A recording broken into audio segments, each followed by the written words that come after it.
Are you there, lovely people? This is the son of a gun, and I approach you again with this time. Let me start with glad tidings. It's November, and we're enjoying at least a sun. It does not come frequently in November this time round of the month, and for those of you who love grasshoppers, it is the time. So my friend, it's time for you to enjoy those crunchy lovely things. And today I come to you with a sensitive issue, and it's about our health system and our doctors. Our health practitioners have been on strike, I think, for now the 4th day. And there is a lot at stake.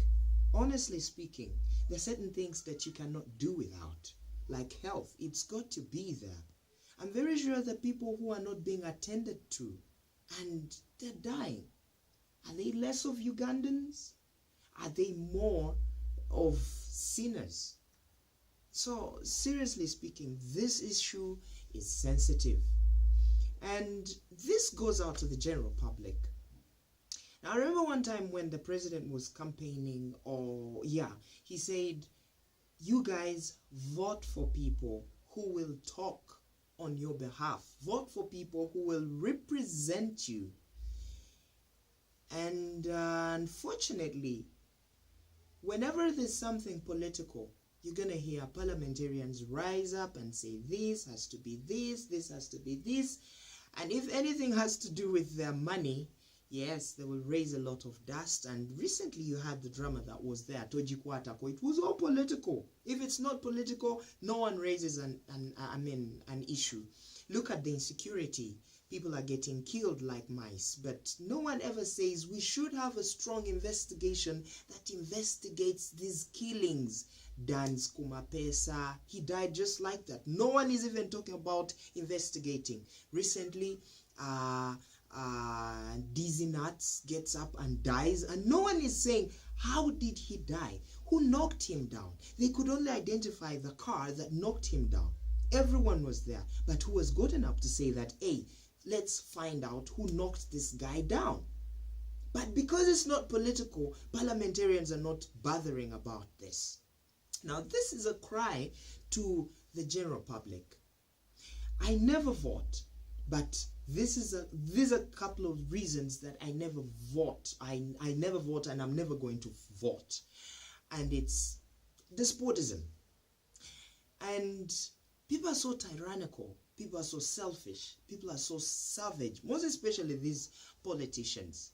When we had an issue in Parliament last time, the Toji Kwatako thing, the age limit, whatever, rubbish, there were a couple of parliamentarians that were taken to hospital, but there's not even a single parliamentarian that I saw that was taken to the state hospital, the government hospital. All of them were taken to the private hospitals.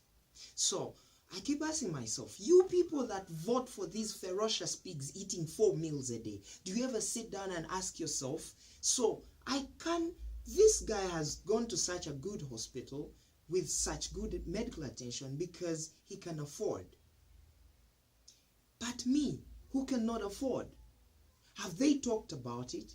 Is he in hospital because the government hospital is he in hospital because he's fighting for the government hospital to be fixed? No, he's in hospital because he was fighting for something totally political.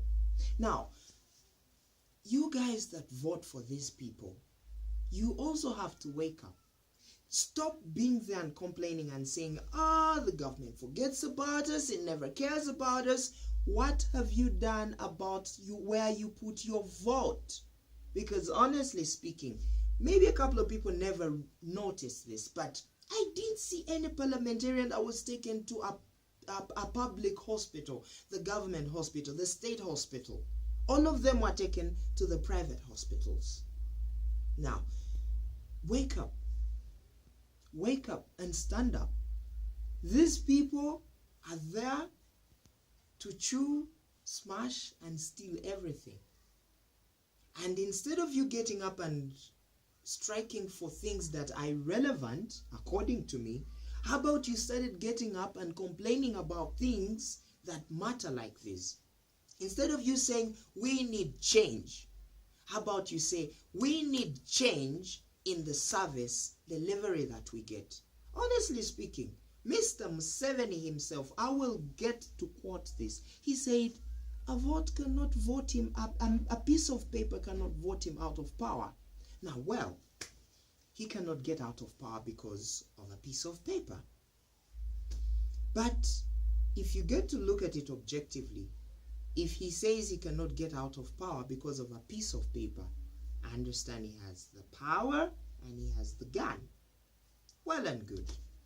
My teacher, the late Mr. Butele, used to say that there are quite many ways how to chase a frog.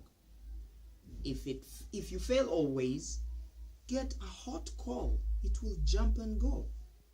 I'm not saying we should kick Mr. Museveni out of power, but I'm saying, how about instead of you saying go, how about you say, Mr. Museveni, give us what is ours. We want health. We want good roads. We want good security. If I have those things, honestly speaking, I'll also get up and say, but why do you want Mr. Museveni to get out of power? Why? If he's giving us those things, why do you want him to get out of power?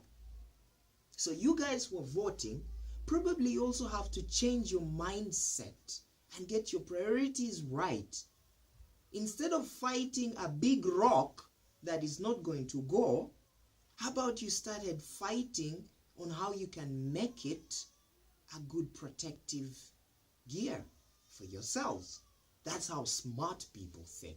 That's how a person like Sima thinks. Thank you, ladies and gentlemen. Good evening. I'm the son of a gun.